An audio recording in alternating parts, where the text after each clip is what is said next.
Welcome to the inaugural Council on Aging of Buncombe County Celebration of Champions, a breakfast of champions, if you will. They have been nominated by you. The schools have been involved. This has really been a multi-generational thing. This is really all of us working together. So I think it's nice that people as young as my 7-year-old who thinks that Daddy is ancient can realize that there are no limitations. There are no limitations on age, and that is certainly underscored by all of the achievements we are going to hear about today. We're all champions today, and we've got like 8 that are going to be receiving awards. You know, there's 63,000, a little bit more, older adults in Buncombe County, and that means you're 60 years of age and older. So 8 of us today are being, for our first breakfast, going to be given some special recognition. We're so excited. And we're going to do this again next year, so think about who your champions to nominate are right now. When people start stopping, that's when they get old. And this happens, of course, it could happen at any age.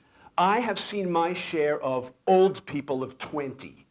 You know, they seem to have lost their spark and their initiative and stopped demanding great things of themselves. So what I love about the senior champions and this high five that we're giving you this morning with this wonderful celebration is that you guys are the front line in the work of culturally reframing what it means to be old.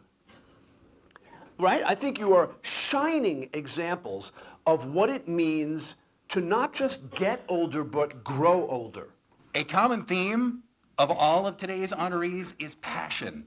They all have such passion, and getting to meet you champions this morning, you just have such great energy and light around you.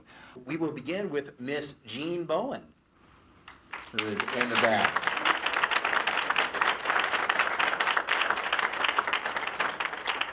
Let me tell you a little bit about Miss Jeanne. She is a retired elementary school librarian. My goodness, your years of service are invaluable.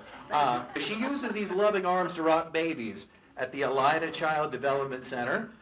She is a gardener, and I hope it's another great harvest for you, Miss Jeanne, because she donates food to Manna Food Bank and other agencies with her green thumbs, and she volunteers nearly every single day of the week. So I'm going to put this microphone down and put a medal around this very deserving champion.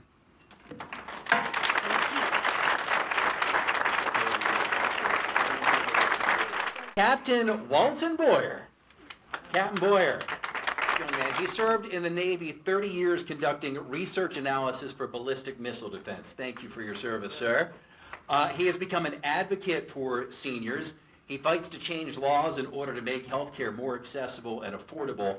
One of the most remarkable things is I am told you're known for being respectful, a good listener, and a thoughtful communicator. Skills that when you talk about policy and laws and government today are often in short supply.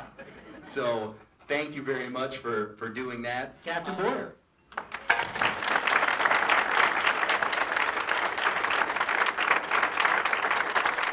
Mr. Bob Carr.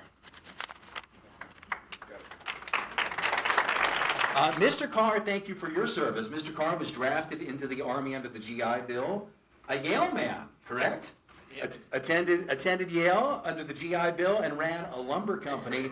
You should know about that lumber. First of all, that wood built the foundation for community services because it provided wood to school vocational programs. It also makes him a great volunteer for Habitat for Humanity. He knows a thing or two about building things. A Meals on Wheels delivery driver, yes? Right. That's probably a great opportunity to get to just visit with people too, isn't it? Thanks. Yeah, that's awesome.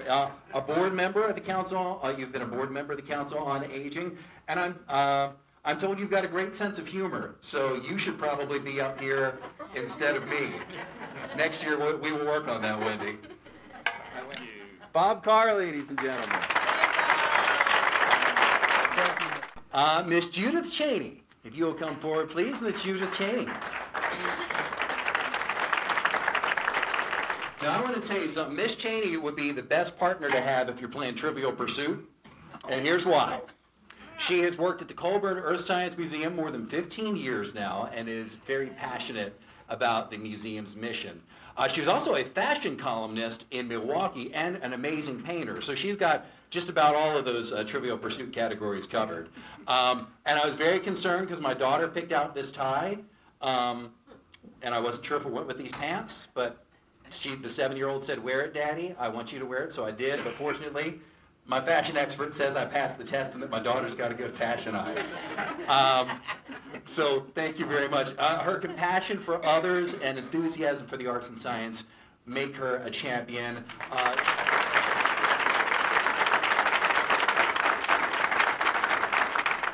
Miss Maggie Belle Gladden. Also known, I told you we are in the presence of greatness, also known as Queen Mother. Come on down, Queen Mother.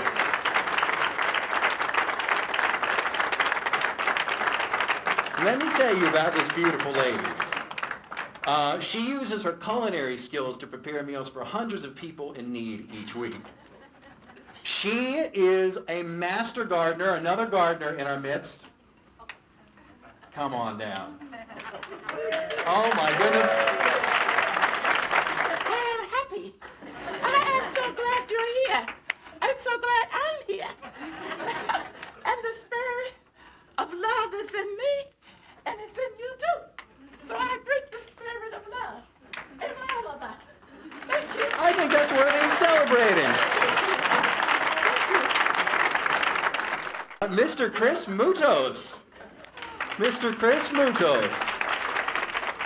Mr. Moutos, let me tell you about this young man. Purchased the Mountaineer Inn in 1964. It's become an Asheville icon. His hard work earned him a Small Business Leader of the Year award from the Asheville Chamber of Commerce.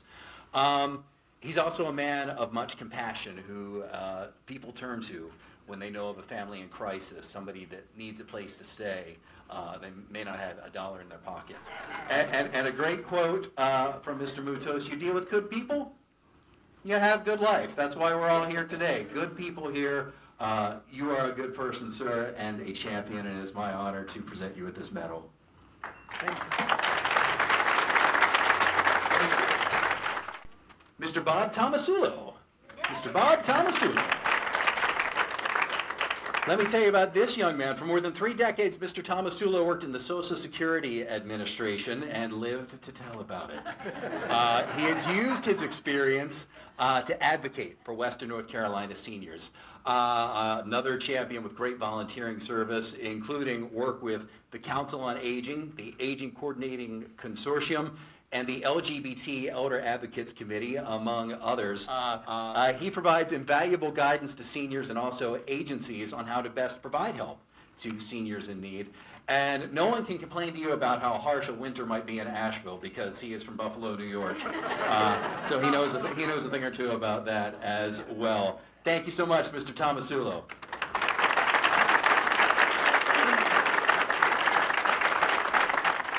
If you are not familiar with our next champion's name, you may be familiar with his work. Oscar Wong, a former civil and structural engineer who knows something or two about constructing a great beer. In 1994, this gentleman started Highland Brewing. 3 employees, right? A handful. Were you one of them? Yes. Yes. So he was among the 3. Have you seen the place lately? You may have noticed they've had a bit of a growth spurt. Close to 100 employees now. Really help make Asheville Beer City. An incredible contributor to the economy. Really making the craft brew industry what it is here, and done it all while showing commitment to the environment, quality business practices. This gentleman is a Rotarian on the board of the Aging of Buncombe County, among the many other things. And yes, I'm familiar with your work, and I'm very proud to know you and make you a champion as well, sir. Thank you. Thank you. Thank you, sir.